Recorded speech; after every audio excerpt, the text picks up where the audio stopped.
Alkitab. Kita akan baca bersama-sama, mari kita bangkit berdiri. Lukas pasal 2 ayat 22 sampai 24. Tapi kita akan lihat nanti sampai ayat 40 secara sekilas. Lukas pasal 2 ayat 22 sampai 24 kita baca bersama-sama. Bapak Ibu boleh lihat di monitor atau lihat di Alkitabnya kalau memang membawa. 1, 2, 3. Dan ketika genap waktu pentahiran menurut hukum Taurat Musa, mereka membawa dia ke Yerusalem untuk menyerahkannya kepada Tuhan, seperti ada tertulis dalam hukum Tuhan. Semua anak laki-laki sulung harus dikuduskan bagi Tuhan. Dan untuk firmankan dalam hukum Taurat, yaitu sepasang burung tekukur atau 2 ekor anak burung merpati. Haleluya, puji Tuhan. Silakan duduk Bapak Ibu. Kita menjadi orang-orang yang diberkati dan terberkati karena kita masih memiliki kesempatan untuk membaca firman Tuhan, untuk merenungkannya, menghafal. Dan lebih dari itu menjadi lebih berbahagia ketika kita mau menerapkan firman Tuhan di dalam kehidupan kita. Bapak Ibu Saudara yang dikasihi Tuhan, di monitor kita lihat ini gambaran bait suci yang sudah direnovasi oleh Raja Herodes, di rekonstruksi kembali karena ini bait suci ini sempat hancur dalam peperangan, lalu Herodes membangunnya. Ketika Herodes membangun, tapi akhirnya kan seperti Tuhan Yesus bilang bahwa tidak akan ada batu di atas batu lagi di bangunan ini. Tapi akhirnya pada sekitar abad 19 sebelum Masehi, Herodes membangunnya kembali. Bapak Ibu Saudara, cuma sekarang akhirnya udah hancur lagi bait suci Salomo ini, yang tinggal hanya sedikit tembok. Bu Reni sama Pak Tobing udah ke sana ya. Sedikit tembok ratapan namanya gitu. Nah, Bapak Ibu Saudara yang dikasihi Tuhan, orang Yahudi setiap tahun mereka dari mana-mana saja, dari kota-kota, dari negara-negara mana saja, akan datang ke Yerusalem, ke Bait Salomo, bait suci yang ada pada waktu itu, untuk melakukan namanya Hari Pentahiran. Hari Pentahiran itu setiap orang datang sesuai dengan kemampuan ekonomi mereka membawa persembahan. Nah, karena Maria dan Yusuf bukanlah orang yang cukup beradab, bukan kaum bangsawan dan bukan juga pejabat pada masa itu, mereka hanya mampu mempersembahkan korban pentahiran untuk bayi yang dilahirkan oleh Maria, yaitu Yesus Kristus, itu 2 ekor burung tekukur. Di sini dicatat di bacaan kita tadi. Tapi ada orang-orang yang lebih mampu, mungkin para bangsawan, pejabat dan lain sebagainya, mungkin mereka mempersembahkan kambing, mereka mempersembahkan unta untuk korban pentahiran mereka. Nah, ini menjadi hal yang biasa Bapak Ibu. Bukan biasa, maksud rutinitas yang dilakukan oleh bangsa Yahudi setiap tahun melakukan pentahiran. Dan akan selalu ada korban yang dibawa oleh mereka. Tapi bayangkan Bapak Ibu, Maria dan Yusuf harus melakukan perjalanan jauh.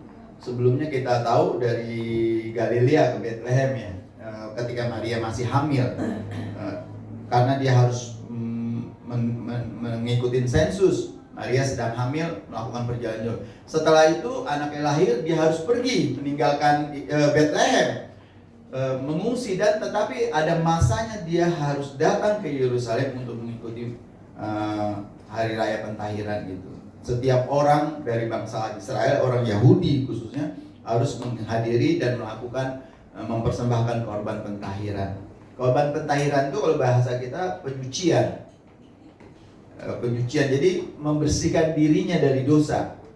Setiap tahun orang Yahudi harus melakukan ini. Dan bayangkan Maria dan Yusuf, kalau gambar mungkin gak seindah kenyataan. Saya yakin mereka akan sulit melakukan perjalanan karena bawa anak, berhari-hari, berminggu-minggu, jarak yang ditempuh jauh, dan padang gurun itu bukanlah wilayah geografis yang ramah. Malam banyak perampok, ya kan? Bisa juga ada ular, kalajengking dan lain sebagainya. Mereka melakukan perjalanan dengan itu dengan cuma untuk mengikuti tradisi agama mereka, yaitu hari penyucian, hari pentahiran, dengan mempersembahkan korban. Bapak, Ibu, Saudara, Yesus Kristus datang. Kita mengucap syukur Natal baru diperingati Desember yang lalu. Tuhan yang berinkarnasi menjadi manusia di dalam Yesus Kristus yang kita kenal, untuk menolong kita, membawa kita kembali, agar kita tidak seperti orang-orang Yahudi setiap tahun membawa korban ke bait suci untuk pentahiran kita.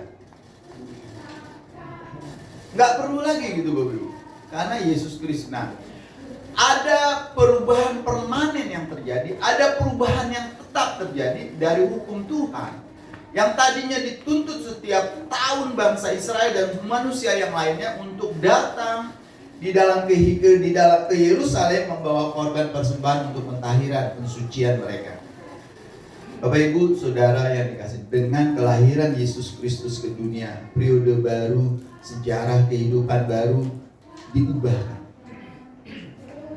Sama seperti kita baru masuk tahun baru, ini baru seminggu dari tahun baru. Biasanya di awal-awal tahun itu orang bikin resolusi atau bikin janji. Bikin janji, tahun ini saya tahun 2022 yang lalu berjanji mau diet misalnya. Puji Tuhan sampai hari ini berat saya tambah lagi dan celana semakin sempit gitu. Dietnya berhasil gitu. Dietnya berhasil. Dan tahun ini resolusi lagi, tapi Bapak Ibu kan seperti saya sampaikan tahun lalu bahwa kebanyakan orang resolusi yang dia buat, janji yang dia buat, komitmen yang dia buat itu lebih kepada bentuk penampilan, appearance. Kita jarang sekali memiliki komitmen kayak gini. Saya tahun 2022 itu berjanji ingin membaca Alkitab Matius, Markus, Lukas, Yohanes.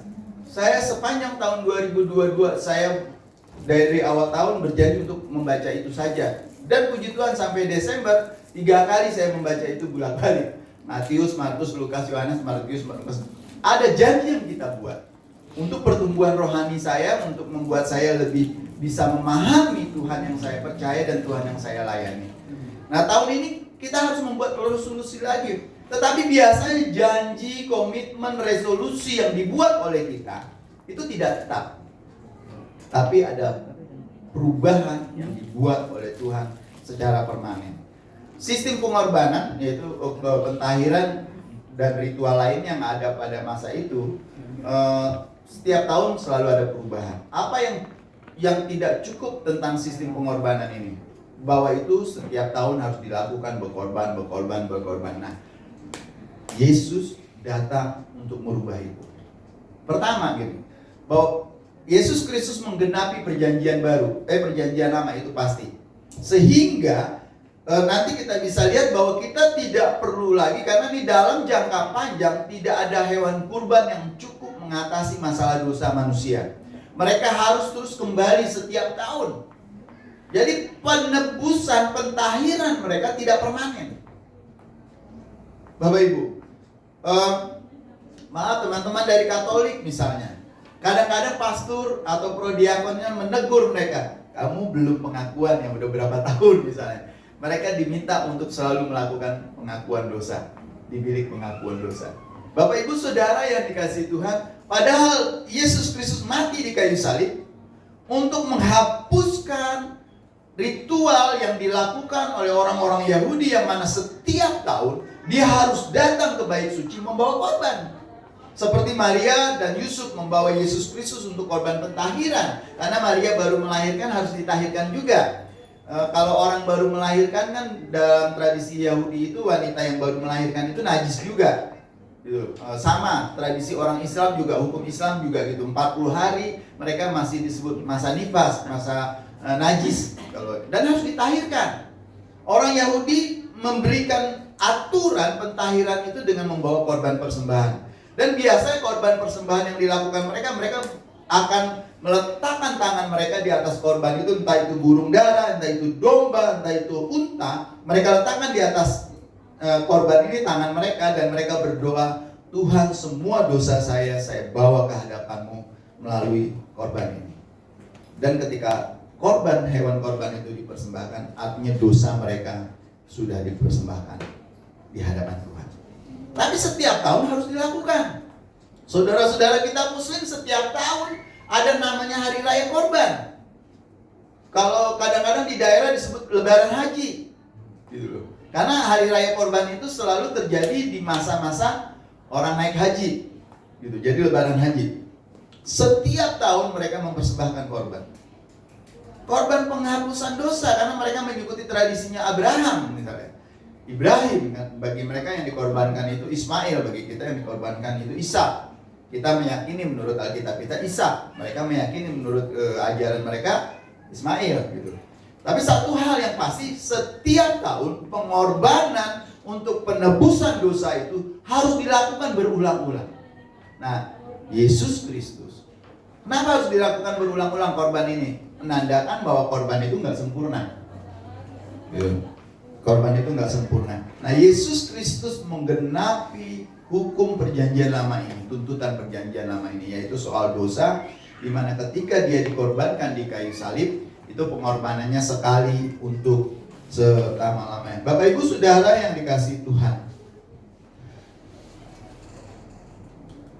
dalam perjanjian lama ketika korban penghapus dosa dipersembahkan, bukan hanya imam dan Tuhan yang melakukan pertukaran, tetapi juga selalu ada unsur pertobatan. Jadi bukan hewan saja yang diberikan, bukan saja imam yang mempersembahkan mewakili, karena di bait suci itu jemaat umat gak bisa masuk ke ruang Maha Kudus, ke mesbah itu membawa persembahan, harus diwakili oleh imam. Nah, tradisi seperti ini kan di gereja Katolik dipakai. Kita menyampaikan pengakuan dosa kita kepada imam. Imam kita nanti mengatakan bahwa dalam nama Bapa, Anak, dosamu diampuni. Dan jangan, kata-kata yang menarik yang harus ditekankan itu jangan berbuat dosa lagi. Tapi setiap tahun, setiap kali kita datang berbuat dosa.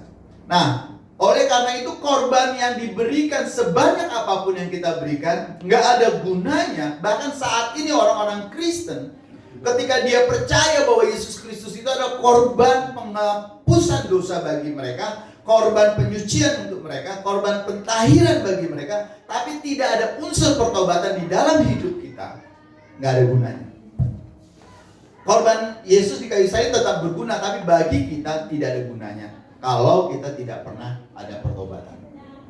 Bapak Ibu Saudara yang dikasihi Tuhan, tahun baru, awal yang baru, yang harus kita buat dengan komitmen yang baru, bahwa saya harus lebih baik daripada tahun lalu.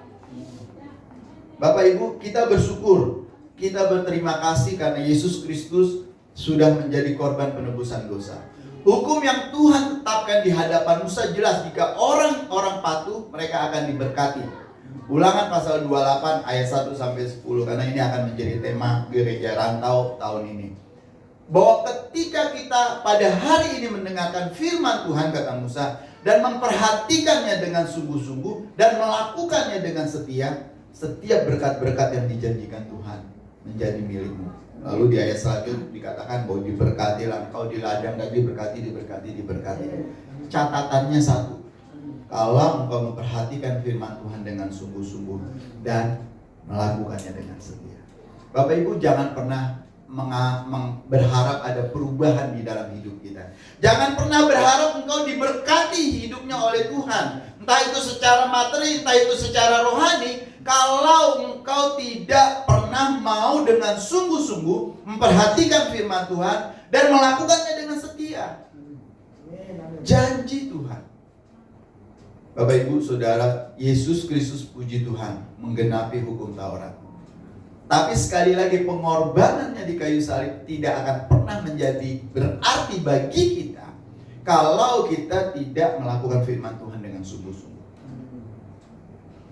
Lalu di dalam kitab Yeremia, Tuhan berjanji di dalam Ulangan 30 selanjutnya dikatakan kutuk kalau kita berdosa. Tapi Tuhan masih di Ulangan 28 ini juga, kalau kamu nggak menuruti segala macam, kutuk mengikuti engkau.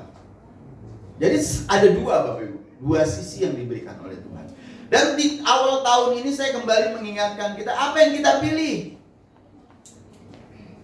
Mari kita berkomitmen untuk berubah sungguh-sungguh. Mungkin ramalan dari banyak orang tahun 2023 ini tahun yang gelap, tahun yang sulit dan lain sebagainya. Kemungkinan juga ini adalah tahun yang sangat singkat di mana Tuhan akan datang. Oleh karena itu masih awal tahun ini Bapak Ibu, mari kita komitmen berubah. Jangan jadi orang Kristen kebiasaan, jangan jadi orang Kristen tradisi. Saya ke gereja hari Minggu sudah cukup, saya bawa persembahan ucapan syukur ke gereja sudah cukup, saya ngasih persembahan perpuluhan sudah cukup. Enggak Bapak Ibu. Tanda kutip itu semua enggak penting bagi Tuhan. Yang penting ada pertobatan yang sungguh. Hidup di dalam kebenaran firman Tuhan. Perhatikan setiap perkataan-perkataan Tuhan. Karena Tuhan Yesus selalu berkata, kalau engkau sungguh-sungguh mengasihi aku, engkau akan menuruti perkataan firman-Ku. Bapak Ibu, Saudara yang dikasihi Tuhan, meskipun kita mengatakan orang Kristen tapi kita nggak ada pertobatan, nggak ada gunanya Bapak Ibu. Yang kedua, di awal tahun ini kita diingatkan kembali dengan kedatangan Yesus Kristus. Dia memberikan perjanjian yang baru bagi kita. Karena pertama dia menggenapi hukum lama, perjanjian lama itu.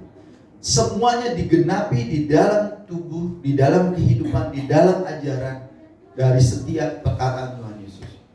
Dengan kata lain, di mana ada pertobatan, Tuhan akan mengampuni dan membawa perubahan yang permanen di dalam diri kita. Bapak Ibu pernah kan dengar, pernah kan lihat ada orang Kristen bertobatnya itu kalau kata orang Padang, tobat-tobat sambalado. Bukannya lagunya Ayu Tobing ya, bukan Ayu Tobing lagi, Ayu Ting Ting gitu. Tobat-tobat sambalado bukan gitu. Tapi tobat-tobat sambalado itu Bapak Ibu bilang pedas-pedas, tapi makan lagi, makan terus, apalagi kalau sambal terasi bikinan Tante Perni, enak banget gitu. Nggak sadar makan terus, pedas tapi makan lagi, pedas makan lagi. Bukan begitu. Pertobatan yang diinginkan Tuhan ada pertobatan yang permanen. Kalau saya berhenti, saya berhenti. Saya ingat kalau ngomong berhenti, saya berhenti ngerokok Bapak Ibu tahun 90. Tahun 90 waktu itu saya baru beli rokok 1 bungkus, padahal nggak punya duit gitu. Tapi beli rokok sebungkus terus gitu. Karena malu kalau beli rokok ketengan. Gak keren gitu ngerokok, belinya ketengan sebatang 2 batang gitu. Kalau beli rokok itu harus sebungkus gitu. Saya baru beli, terus mau saya isep. Tiba-tiba saya berpikir, bosen ngerokok, enaknya apa ya gitu. Gak ada enaknya ngerokok. Lalu saya patahkan rokok saya. Dan sebenarnya gak benar juga, gak baik juga. Rokok 1 bungkus itu saya bejek-bejek, saya hancurin, saya buang. Sedangkan bisa kasih ke orang ya.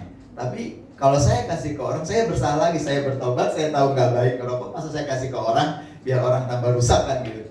Nah, padahal di kotak rokok zaman sekarang dikasih tahu gitu kan, berokok itu mengakibatkan apa? Kanker, tidak baik dan lain sebagainya. Nah maksudnya berhenti merokok itu gini. Bapak Ibu mau di kotak rokok itu digambarin orang mati lagi ngerokok. Sekarang itu gambar orang tenggorokannya bolong karena merokok. Nggak ada takutnya sama Bapak Ibu, sama orang-orang yang merokok. Tapi harus muncul di dalam kesadaran kita. Apa gunanya merokok? Sekarang merokok mahal, disengaja dimahalin sama pemerintah biar orang miskin nggak merokok. Dan sekarang orang beli rokok ketengan kena pajak. Tujuannya agar saudara berhenti merokok, yang merokok. Mendingan duit ini kasih ke gereja, buat pelayanan di gereja, lebih bermanfaat gitu. Nggak, maksudnya gini, saya berhenti ngerokok cuma berpikir gitu, lalu berhenti. Bapak Ibu nggak bisa mau puasa 40 hari, Bapak Ibu nggak bisa minta didoakan sama pendeta hebat apapun untuk berhenti ngerokok, nggak akan pernah bisa berhenti. Kalau di dalam diri kita tidak berniat, tidak berkomitmen, saya ingin berhenti merokok, saya bertobat. Orang bertobat tuh kayak gitu, berhenti udah gitu. Nggak usah beli permen, ya kan?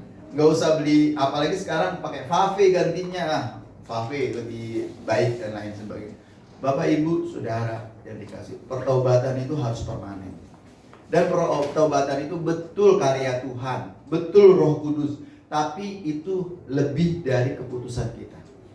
Tuhan Yesus berkata bahwa daging lemah, roh menurut. Daging kita lemah. Lalu kenapa Bapak Ibu dikalahkan sama daging Bapak Ibu? Dalam hal apapun, bukan merokok saja misalnya. Hal apapun lah gitu. Hal apapun yang menjadi kesukaan yang kadang-kadang mengganggu kita, menghambat kita untuk tumbuh di hadapan Tuhan. Kenapa kita mau kalah gitu loh? Padahal daging kita ini katanya lemah. Kalahin aja gitu loh.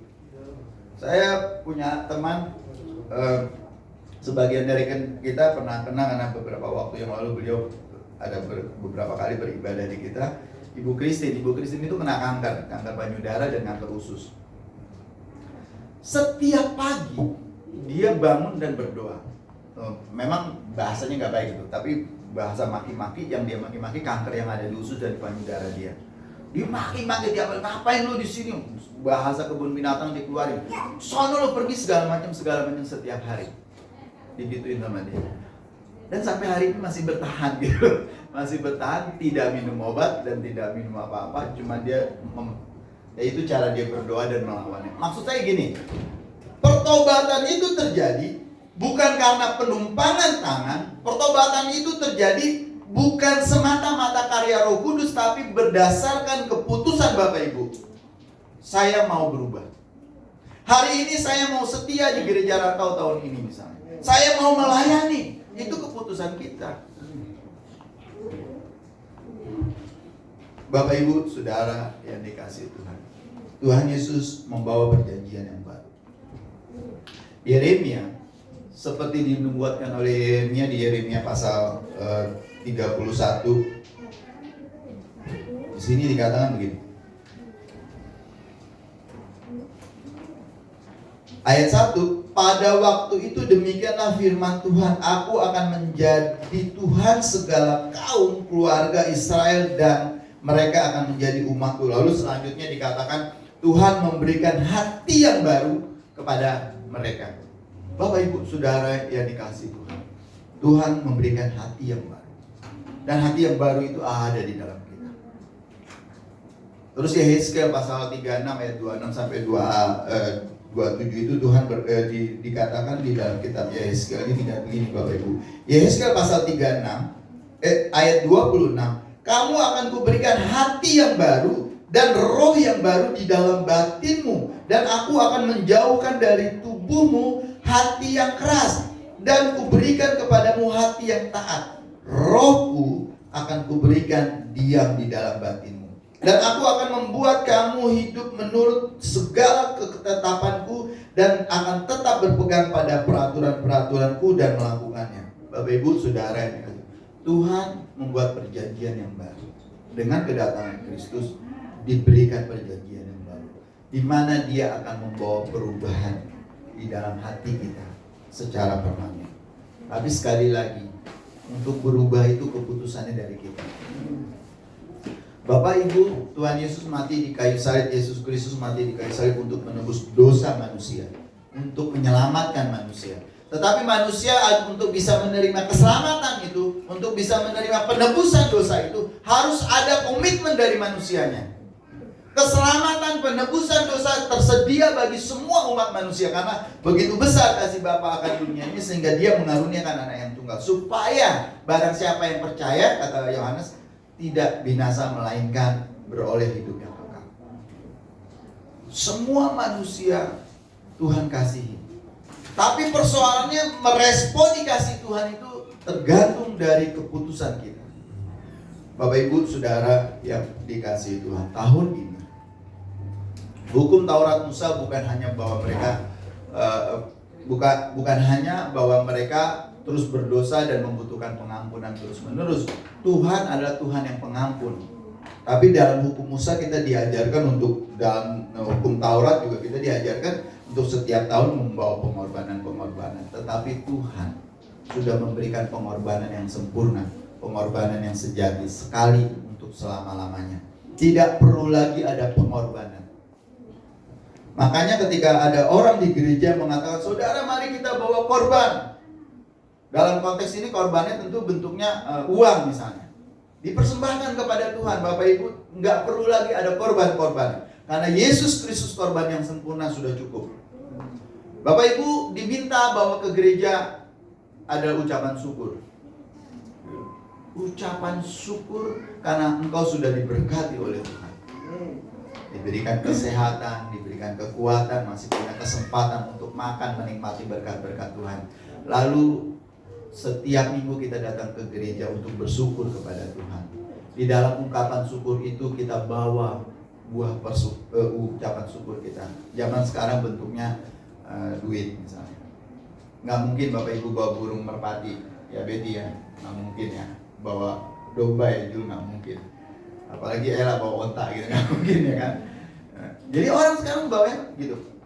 Bapak Ibu, itu ucapan syukur, itu bukan korban. Tapi ada gereja ngajarin awal tahun bawa persembahan sulung, korban sulung. Bukan korban Bapak Ibu. Korban cukup sekali dan sudah selesai dilakukan oleh Tuhan Yesus. Salah satu perkataan Yesus Kristus di kayu salib pada tetelestai. Sudah selesai. Selesai menggenapi semua tuntutan hukum Taurat melalui kematian Kristus di kayu salib. Nggak ada lagi korban penebusan dosa, nggak ada lagi korban pentahiran, nggak ada lagi korban-korban yang lain. Nggak perlu, cukup satu. Tiap tahun Bapak Ibu nggak perlu bawa kambing bikin hari raya korban, potong kambing, nggak perlu. Sudah digenapi oleh Yesus Kristus. Dan sekarang Dia memberi perjanjian yang baru. Kita diberikan hati yang baru. Diingatkan, Tuhan Yesus berkata sebelum Dia naik ke surga bahwa Dia akan sebelum naik ke surga Dia minta kepada Bapa untuk memberikan Roh Kudus kepada kita, agar Roh Kudus mengingatkan setiap perkataan dan ajaran Tuhan Yesus. Dan ajaran yang disampaikan oleh Tuhan Yesus adalah ajaran yang pernah Dia dengar dari Bapaknya. Bapak Ibu Saudara yang dikasihi Tuhan, orang-orang Yahudi masih terus hidup di dalam kegelapan. Mereka butuh terang. Makanya Yesaya berkata, bangun, bangkitlah, terangmu sudah datang. Ketika Kristus lahir ke dunia, dikatakan terang yang datang ke dalam dunia menghapuskan, menghalau seluruh kegelapan. Bapak Ibu Saudara yang percaya kepada Yesus Kristus tidak lagi hidup di dalam kegelapan, karena Rasul Petrus berkata bahwa kita telah dipindahkan dari gelap, dari kegelapan kepada terangnya yang ajaib. Untuk apa? Menyatakan perbuatan-perbuatan Tuhan yang luar biasa, agar dunia tahu bahwa Yesus Kristus ada korban yang sempurna. Nggak perlu lagi ada pengorbanan. Sekarang kembali kepada kita. Bapak Ibu Saudara yang dikasihi Tuhan, Nabi Simeon, bukan Nabi, Imam, ketika Maria dan Yusuf membawa baby Yesus ke bait suci untuk memenuhi tuntutan hukum Taurat, lalu Simeon berkata begini, mataku telah melihat keselamatan yang daripadamu, yang telah engkau sediakan di hadapan segala bangsa, yaitu terang yang menjadi pernyataan bagi bangsa-bangsa lain dan menjadi kemuliaan bagi umat Israel. Simeon menunggu lama sampai tua umurnya, dan akhirnya dia masih bisa melihat. Bapak Ibu Saudara yang dikasihi Tuhan, mari kita di awal tahun ini, masih mumpung baru 8 hari 2023, bikin komitmen. Saya harus berubah menjadi lebih baik. Karena janji Tuhan di Ulangan 28 tadi, kalau kita memperhatikan firman Tuhan dengan sungguh-sungguh dan mau melakukannya dengan setia. Musa mengucapkan perkataan Tuhan. Dikatakan bahwa berkat-berkat yang dijanjikan Tuhan menjadi milik. Bapak Ibu Saudara, nggak berat, nggak mahal. Kata orang, mau masuk neraka itu mahal. Siapa bilang masuk neraka itu murah? Bapak Ibu, masuk neraka itu mahal. Bapak Ibu mesti ke diskotik, masuk diskotik mahal, beli narkoba, ya kan? Narkobanya juga mahal, ya kan? Kalau berzina, ya kan, melacur dan lain sebagainya, biayanya mahal. Tapi untuk masuk surga itu gampang, cuma syaratnya gampang. Dengarkan firman Tuhan, perhatikan dengan sungguh-sungguh, lakukan dengan setia. Nggak diminta bayar, betul? Cuma komitmen kita, bikin keputusan. Saya hari ini, tahun ini, ingin hidup sungguh-sungguh di hadapan Tuhan. Saya ingin dirubahkan oleh Tuhan. ketika kita bilang saya ingin diubahkan oleh Tuhan, terus jangan biar diem. Saya enggak, kita harus berusaha. Seperti lagu pujian, ada lagu mengatakan usaha dan doa. Ada usaha, ada doa.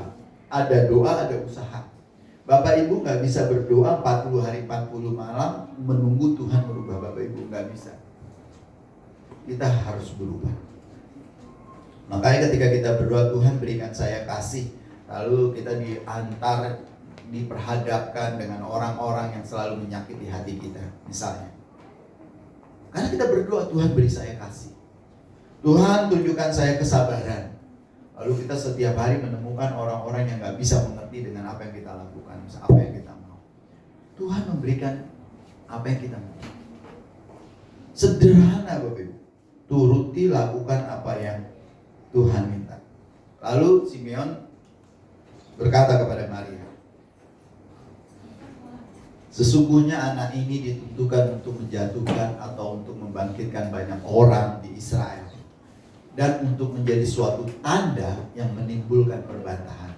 Dan sampai hari ini bukan di tengah-tengah bangsa Israel aja, tapi di seluruh orang, khususnya Kristen Islam, ini menjadi bahan perbantahan yang terus menerus. Dan suatu pedang yang menembus jiwamu sendiri, supaya menjadi nyata pikiran hati banyak orang. Maria dikasih tahu sama Simeon, engkau akan mengalami banyak kesedihan.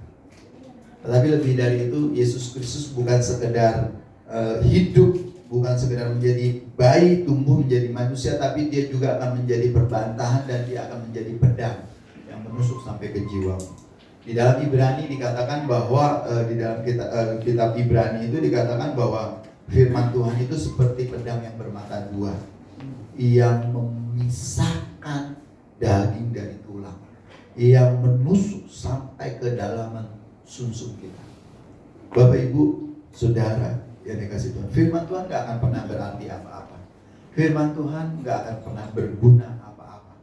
Khotbah juga akan menjadi sia-sia ketika Bapak Ibu tidak membuat keputusan, ini saya dengarkan, ini harus saya lakukan, karena Tuhan mengirimkan saya. Baru firman Tuhan menjadi berguna. Firman Tuhan menjadi rema di dalam hidup kita ketika kita memutuskan saya akan melakukannya dengan setia. Saya akan melakukannya dengan sungguh-sungguh. Saya akan memperhatikannya dengan setia. Firman itu menjadi hidup di dalam kita. Kalau enggak, firman itu sama saja Bapak Ibu baca buku biasa, baca novel, baca apa saja, nggak ada gunanya. Apalagi Alkitab juga dicetak oleh manusia. Tapi akan menjadi berguna, akan menjadi rema di dalam hidup kita ketika kita menerapkannya. Pertobatan selalu merupakan persyaratan Bapak Ibu. Jadi di dalam orang memberikan korban, bangsa Israel tadi kita bilang Maria dan Yusuf bawa 2 burung, dia meletakkan tangannya sebagai tanda pertobatan. Sekali lagi, korban apapun yang disampaikan, apapun yang kita lakukan gak akan pernah berguna kalau gak ada pertobatan yang sungguh.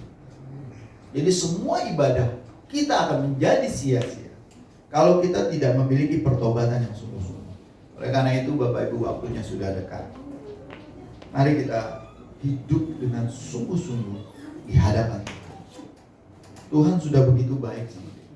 Di hari-hari yang lalu, tahun-tahun yang lalu, ada banyak kesalahan yang kita lakukan. Tuhan abaikan dengan pengorbanan yang diberikan oleh Yesus Kristus secara sempurna untuk kita semua. Tapi itu sekali lagi akan menjadi sia-sia dan gak ada gunanya bagi kita kalau kita tidak melakukan pertobatan. Dosa bukan hanya sesuatu yang kita lakukan, tapi dosa juga berhubungan kadang-kadang dengan pikiran dan hati. Bagaimana pikiran kita, bagaimana hati kita. Karena Tuhan Yesus berkata ketika ada muridnya bertanya, apa sih hukum yang utama dan terutama? Kasihlah Tuhan. Kasih Tuhan dengan apa? Dengan segenap hati, lalu dengan segenap pikiran, dengan segenap kekuatan.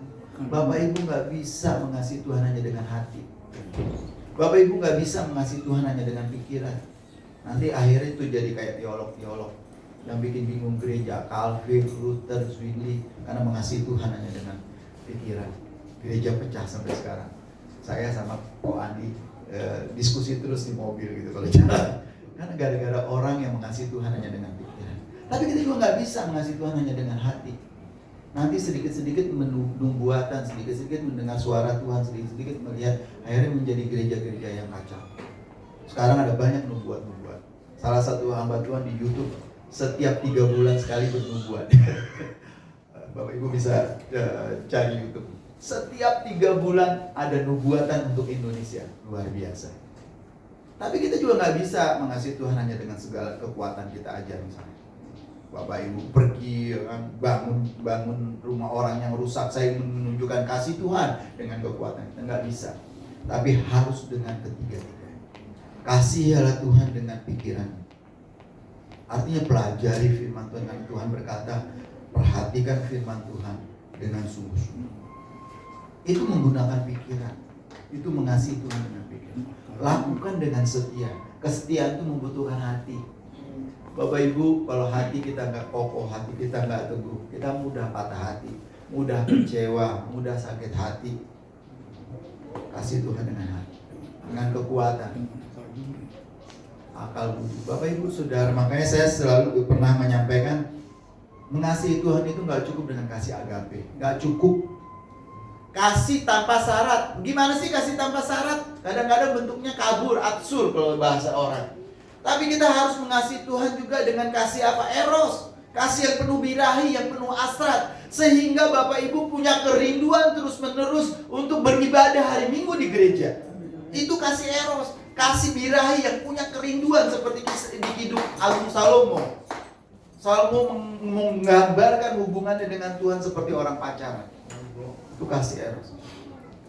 Kasih Philea. Kasih yang persaudaraan. Tuhan Yesus mengatakan kalau engkau memanggil Tuhan yang di surga itu pencipta langit dan bumi, panggillah Bapa. Bapa kami yang di surga. Itu kasih Philea, kasih yang menganggap itu Bapa kita. Menghormati kehadirannya, menghormati karyanya, mengagumi karyanya.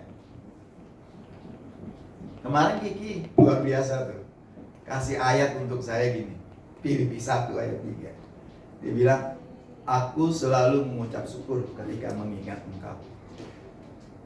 Bapak Ibu Saudara yang dikasih Tuhan, ketika kita mengasihi Tuhan secara Philea, Bapa dengan anak, kasih persaudaraan, kita akan selalu mengucap syukur. Karena Tuhan Yesus selalu mengumpamakan, Bapak mana yang kasih anaknya minta roti, dikasih batu. Bapak mana yang anaknya minta ikan, dikasih ular. Bapak mana?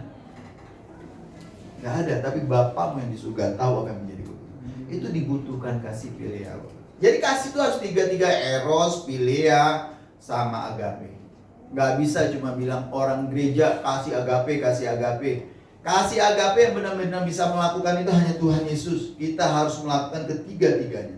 Bapak Ibu kalau gak punya hasrat ingin ketemu Tuhan, gak punya hasrat ada kerinduan bersekutu dengan Tuhan, Bapak Ibu gak ada hasrat keinginan untuk memperlakukan firman Tuhan sebagaimana adanya, kita akan menjadi orang Kristen kebiasaan aja.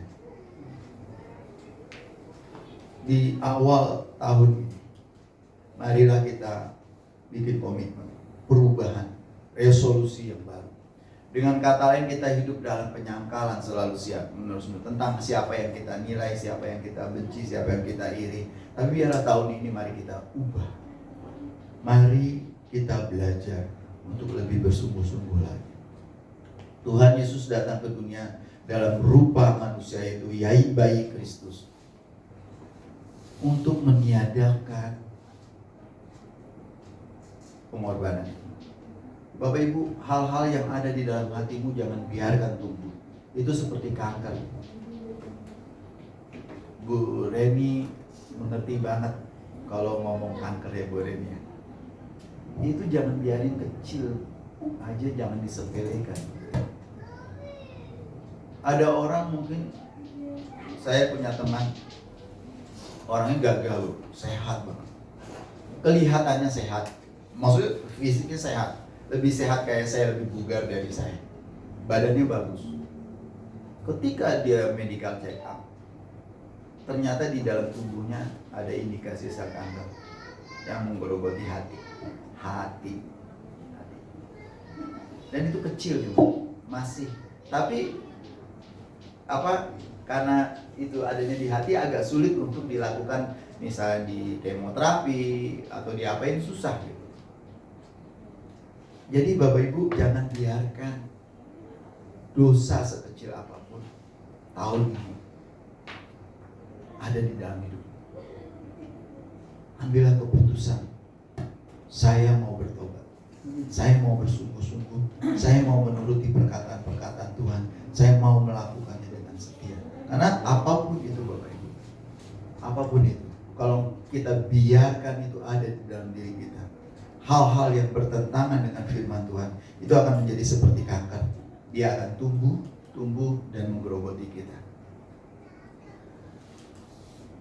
Inilah kabar baiknya, tapi karena kita telah diampuni, kita dapat berdiri di hadapan Tuhan yang Maha Kudus itu tanpa rasa takut. Karena Yesus Kristus sudah menebus kita. Dia membayar harga untuk segala dosa kita. Karena itu Bapak Ibu, kita tidak perlu lagi hidup dalam kegelapan, membuat resolusi tahun baru yang diubah-ubah gitu, dan tidak pernah mengerti mengapa kita tidak bisa berubah. Meskipun sudah berusaha untuk menjadi lebih baik, saya mau kurus, perutnya mau dikecilin, gak kecil-kecil gitu kan. Tapi mari kita belajar, ambil keputusan tahun ini, masih awal-awal tahun, saya ingin memperhatikan firman Tuhan dengan sungguh-sungguh. Saya mau melakukannya dengan setia. Bapak Ibu Saudara gak akan pernah rugi ketika hidup sungguh-sungguh di hadapan Tuhan. Jangan andalkan pikiran dan kekuatan. Jangan andalkan manusia. Apalagi Tuhan telah menaruh rohnya di dalam kita, yang menasihati kita, menunjukkan kita kepada dosa kalau ada di dalam hati kita, rahasia-rahasia tersembunyi di dalam kita. Dia ingatkan kita dan kita biar mengatakan kepada Tuhan, Tuhan inilah yang ada di dalam hatiku. Sucikan, bersihkan, kuduskan, agar kita bisa melangkah ke dalam terangnya Tuhan tanpa malu-malu. Bapak Ibu Saudara yang dikasihi Tuhan, setiap pergantian tahun kita merayakan awal tahun baru.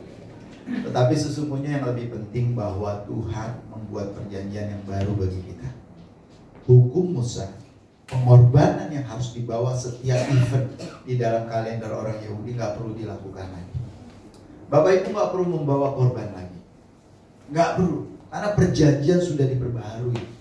Makanya ketika Tuhan Yesus di hari terakhir makan perjamuan dengan murid-murid, dia mengambil roti dan memecah-mecahkannya, lalu berkata, inilah tubuhku yang dipecah-pecahkan bagi kamu, jadikanlah peringatan akan aku. Lalu dia mengambil cawan dan menuangnya dan berkata, inilah perjanjian, inilah darahku yang dicurahkan bagi dosa kamu, dan inilah perjanjian yang baru.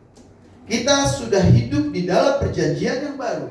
Hati kita sudah dibaharui, pikiran kita sudah dibaharui, sikap tingkah laku kita harus terus diperbaharui. Jangan biarkan tahun baru euforianya berlalu begitu saja, kayak kembang api Bapak Ibu, dibakar cus gitu, kayak petasan dibakar cus, bagus, setelah itu hilang, nggak ada bekas. Syukur-syukur nggak jatuh di genteng yang atap rumah orang yang dari daun, ya kan? Kalau di desa daunnya Pak bisa bikin kebakar. Mari ambil keputusan. Bapak Ibu jangan sampai ketinggalan. Ingat, Tuhan Yesus berkata, ada banyak orang yang dipanggil, tapi sedikit yang dipilih. Biarlah kita menjadi bagian orang-orang yang dipilih oleh Tuhan. Caranya bagaimana? Hatimu harus dirubah, hidupmu harus dalam pertobatan. Caranya bagaimana? Perhatikan firman Tuhan dengan baik, lakukan dengan setia, maka berkat dan janji-janji Tuhan menjadi milikmu. Bapak Ibu Saudara yang dikasihi Tuhan, Tuhan telah memungkinkan kita untuk berubah. Karena Tuhan Yesus sekali lagi mengatakan daging itu lemah. Artinya daging lemah, artinya saudara bisa berubah kok. Kecuali kalau Tuhan Yesus bilang daging itu kuat, roh itu lemah, nah baru. Tapi Tuhan Yesus bilang daging itu lemah. Lemah itu Bapak Ibu bawa kemana aja nurut. Manusia kita ini dibikin jadi manusia bejat, nurut. Manusia kita ini dijadikan manusia yang saleh menuruti kemauan Tuhan, nurut. Bapak ibu mau jadi orang jahat, nurut. Bapak ibu mau jadi orang baik, daging kita nurut. Itu keputusannya ada di dalam kita. Jadi jangan bilang daging lemah itu kalau saudara berdosa, ya namanya juga daging lemah, roh penuh. Bukan. Jangan dijadikan itu seperti alasan itu terus menerus. Daging lemah itu artinya Bapak Ibu bisa seperti tanah liat yang siap dibentuk di tangan pejunan. Bapak Ibu bawa kemana hidup Bapak Ibu, itu akan nurut. Mulai dengan memperhatikan firman Tuhan dengan sungguh-sungguh dan lakukan dengan setia. Tuhan Yesus berkata, jikalau kamu tinggal di dalam aku dan firmanku tinggal di dalam kamu, maka kamu akan berbuah banyak. Kita bisa melakukan banyak hal yang luar biasa ketika kita tinggal di dalam Tuhan dan firman-Nya menetap di dalam hati kita dan tumbuh hidup yang diwujudkan dalam tindakan-tindakan yang menuruti perkataan Tuhan. Bapak Ibu Saudara yang dikasihi Tuhan, sekali lagi, tahun baru jangan dibiarkan hanya sekedar event tahunan. Tahun baru jangan dibiarkan hanya sekedar euforia bakar sate atau jagungnya, Lois ya. Enggak ya, kita nggak bakar jagung kemarin ya. Jangan dibiarkan, tapi mari jadikan momen untuk kita berubah menjadi semakin lebih baik. Bapak Ibu akan ketinggalan kalau Tuhan datang besok, kalau hari ini tidak mengambil keputusan untuk berubah. Bisa saja Tuhan Yesus nanti datang jam 1, bisa pas kita selesai ibadah. Bisa saja. Atau bisa besok, 10 tahun lagi, bisa saja. Tuhan bilang kedatangan anak manusia seperti pencuri di waktu malam. Gak ada yang tahu. Oleh karena itu mari, selama masih ada kesempatan untuk bertobat. Selama masih ada kesempatan untuk membuat komitmen yang baru menuruti kemauan Tuhan, lakukanlah. Jangan sia-siakan itu. Tuhan telah memungkinkan kita untuk berubah karena kita diberi hati yang baru. Bukan dengan membuat resolusi yang baru, tetapi dengan karya Roh Kudus-Nya di dalam hati kita. Tuhan memberkati kita semua. Mari kita tunduk kepala, kita berdoa untuk firman Tuhan. Haleluya. Bapa dalam surga, kami bersyukur untuk anugerah dan kebaikan-Mu. Kami berterima kasih untuk firman yang mengingatkan kami, biarlah